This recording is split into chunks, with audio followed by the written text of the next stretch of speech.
ಅಬ್ಬಬ್ಬ medical certificate mafia. ದುಡ್ಡು ಕೊಟ್ರೆ ಸಾಕು, ಯಾವುದೇ ಕಾಯಿಲೆ ಇಲ್ಲ ಅಂದ್ರೂ ನಿಮಗೆ ಸಿಗುತ್ತೆ ಮೆಡಿಕಲ್ ಸರ್ಟಿಫಿಕೇಟ್.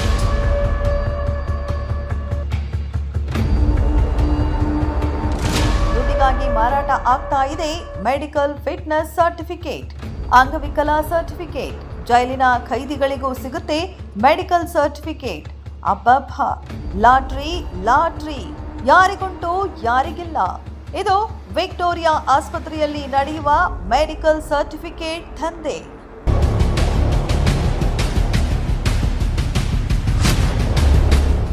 ಎಸ್, ವಿಕ್ಟೋರಿಯಾ ಹಾಸ್ಪಿಟಲ್ನ ಕಟ್ಟಿಸಿದ್ದು ಸಾರ್ವಜನಿಕರ ಸೇವೆಗೆ ಮುಡಿಪಾಗಿರಲಿ ಎಂದು. ಆದರೆ ವೈದ್ಯರು ಸರ್ಕಾರಿ ಆಸ್ಪತ್ರೆಗಳಲ್ಲಿ ಲಂಚ ಪಿಪಾಸುರನಂತೆ ಬಾಯಿ ತೊರೆದು ಕೂತಿರ್ತಾರೆ.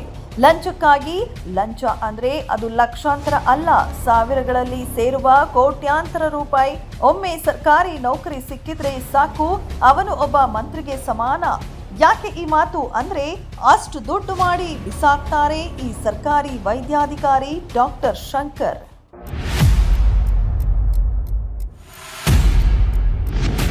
ಈ ಡಾಕ್ಟರ್ ಸಾಹೇಬ್ರಿಗೆ ಕೇವಲ 2,000 ಕೊಟ್ರೆ ಸಾಕು, ನಿಮಗೆ ಮೆಡಿಕಲ್ ಸರ್ಟಿಫಿಕೇಟ್, ಸೀಲು, ಸೈನ್ ಹಾಕಿ ಕೈಗೆ ಕೊಡ್ತಾರೆ. ಕಸ ಗುಡಿಸುವವರಿಂದ ಹಿಡಿದು ಸೆಟಸ್ಕೋಪ್ ಹಾಕಿಕೊಳ್ಳುವ ಡಾಕ್ಟರ್ವರೆಗೂ ಗೊತ್ತು ಈ ಡಾಕ್ಟರ್ ಶಂಕರ್ನ ಲಂಚಾವತಾರ.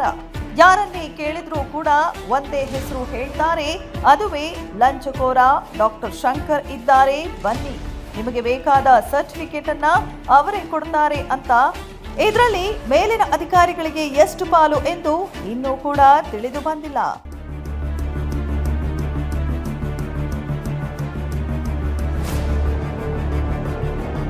ವೀಕ್ಷಿಸಿ ಡಾಕ್ಟರ್ ಶಂಕರ್ನ ಮೆಡಿಕಲ್ ಸರ್ಟಿಫಿಕೇಟ್ ದಂಧೆ.